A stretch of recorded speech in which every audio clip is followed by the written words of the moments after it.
कथा माता सीता जी की। माता सीता जी धर्मी राजा जनक की कन्या थी। उसकी जन्म कथा इस प्रकार है, सभी प्राणी ध्यान से सुने। एक समय की बात है कि राजा जनक की नगरी में 12 साल का काल पड़ गया। इतने लंबे समय में बारिश न होने के कारण जो जंगल थे वे सूर्य की गर्मी के कारण जलकर राख हो गए। पशु पक्षी और मनुष्य भी प्यासे और भूखे मरने लगे।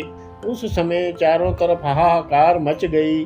उस समय राजे ने अपनी जनता को दुखी होते हुए देखकर ऋषि मुनियों और बड़े बड़े ब्राह्मणों को बुलाकर पूछा कि मेरे राज्य में अकाल क्यों पड़ रहा है और यह अकाल कैसे हट सकता है। राजे जनक की यह बात सुनकर उनमें से एक ऋषि जी ने कहा, राजन, ज्योतिषी विद्या के बल से हमें यह मालूम होता है कि इस काल में पड़ने का एक कारण यह है कि अगर आप भक्ति और सिमरन करने वाले न होते तो कुल का भी नाश हो जाना था। राजन, उसका बचाव हो गया। इसका क्या कारण है? राजे ने एक और प्रश्न किया। वहीं ऋषि जी ने दूसरी बार जवाब दिया और कहने लगे, हे राजन, एक समय की बात है कि लंका नगरी का राजा रावण, जो बहुत ही पापी और अहंकारी है, वह ऋषि मुनियों से कर लेने के लिए उसने अपने राजदूत भेजे थे।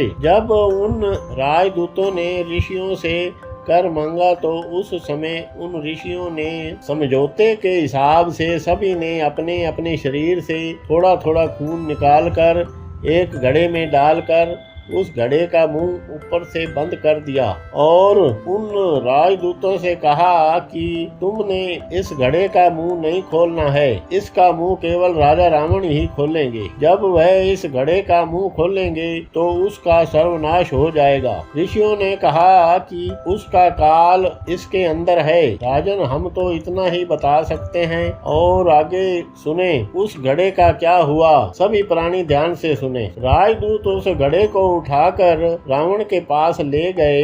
जब रावण खुशी से चलकर उस घड़े की ओर बढ़े तो दूतों ने उसे रोक दिया और साथ ही उन ऋषियों के शाप होने वाली बात भी बता दी। राजदूतों के मुंह से इतनी बात सुनकर रावण क्रोधवान हो गए। उसने ऋषियों से बदला लेने की बात सोच ली, परंतु रावण ने वह घड़ा इधर उधर फेंकने की बजाय उसने वह घड़ा तेरे राज्य में ही कहीं दबा दिया है। वह इसलिए कि अगर आप में से कोई यदि इस घड़े का मुंह खोलेंगे तो आपके कुल का नाश हो जाएगा। राजन, उस दिन के बाद से बारिश होनी बंद हो गई है, उपद्रव हो रहे हैं। राजन, जब तक उस घड़े का मुंह न खोला गया उससे पहले बारिश नहीं आ सकती। ऋषि के मुंह से इतनी बात सुनकर राजा बहुत प्रसन्न हुए। उसने ऋषि जी से कहा, ऋषिवर, उस घड़े को बाहर निकालने का कोई उपाय बताएं। उस घड़े का मुंह मैं जरूर खोलूंगा, क्योंकि प्रजा मुझे जान से भी प्यारी है। मेरी प्रजा सुखी रहे, इसके बदले में चाहे मेरी जान भी क्यों न चली जाए, मुझे अपनी जान की भी परवाह नहीं है। राजे की इतनी बात सुनकर ऋषि जी ने कहा, इसके लिए राजन एक सोने का हल बनाया जाए और उसके आगे बैल जोत कर खेतों में हल चलाया जाए। जब वह हल खेत में चलेगा तो वह घड़ा अपने आप ही बाहर आ जाएगा। उस घड़े को निकालते ही बादल आ जाएंगे और उसके मुंह खोलते ही बारिश हो जाएगी। उस समय राजे जनक ने एक सोने का हल बनवा कर उसके आगे बैल जोत कर वह खेतों में हल चलाने लगे। अभी वह पहला ही सियाड़ लेकर आए थे तो हवा चल पड़ी। जब वह दूसरा सियाड़ लेकर आ रहे थे तो आसमान में बादल छा गए। जब वे तीसरा सियाड़ लेकर आ रहे थे तो उस समय हल का वह चो घड़े को लग गया और बैल रुक गए और उसने घड़े को बाहर निकाल लिया। राजे ने आगे होकर घड़े का मुंह खोल दिया। जब राजे ने घड़े का मुंह खोला तो क्या देखते हैं कि घड़े के अंदर एक सुंदर कन्या बैठी है जो अपना अंगूठा चूस रही है। राजे ने उस कन्या को बाहर निकाला। कन्या को घड़े से बाहर निकालने की ही देरी थी कि उस समय मूसलाधार बारिश शुरू हो गई। पशु पक्षी और सभी प्राणी खुशी से झूम उठे। राजे जनक ने उस कन्या का नाम सीता रखा और इसी सीता का विवाह श्री रामचंद्र जी के साथ हुआ। विवाह के कुछ समय बाद ही रामचंद्र को वनवास हो गया। वनवास मिलने के बाद कुछ समय इन्होंने पंचवटी के जंगलों में कुछ समय गुजारे। वहाँ वे ऋषियों की तरह कखों की झोपड़ी बनाकर रहने लगे। एक दिन की बात है कि एक दिन रावण विमान में बैठकर कहीं जा रहे थे तो उसने सीता जी को देख लिया। रावण उसकी सुंदरता और जवानी पर मोहित हो गए।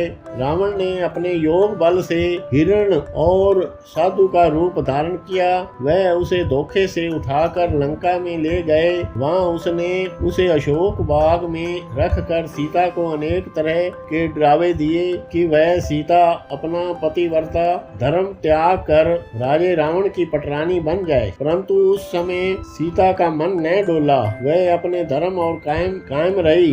जब श्री रामचंद्र जी को इस बात का पता चला कि सीता को लंका का राजा हर कर ले गया है तो उस समय श्री राम ने लंका पर चढ़ाई कर दी। उसने रावण को मार दिया। उसी रावण को दशानंद यानी 10 सिरों वाला रावण भी कहते हैं, क्योंकि वह 10 विद्वाओं का भी पंडित था। उस समय सीता श्री रामचंद्र से मिलकर बहुत खुश हुई। इस तरह गुरबाणी में भी इशारा आता है कि छल से सीता जी को ले जाकर रावण ने अपनी सोने की लंका भी भस्म करा दी, जो जलकर राख हो गई और उसने अपनी जान भी गवाई। इसी सीता के 2 पुत्र लव और कुश नाम के हुए। बताते हैं लव ने लाहौर बसाया और कुश ने कसूर को बसाया। यह कथा जो भी प्राणी पढ़े या सुने, इस कथा से हमें यह शिक्षा मिलती है कि कभी भी किसी से छल नहीं करना चाहिए और न ही किसी चीज का अहंकार करना चाहिए। केवल अहंकार ही सभी पापों की जड़ है। जिस प्राणी को यह बीमारी लग जाती है वह उन्हें कहीं का नहीं छोड़ती, इसलिए इससे बचकर रहें।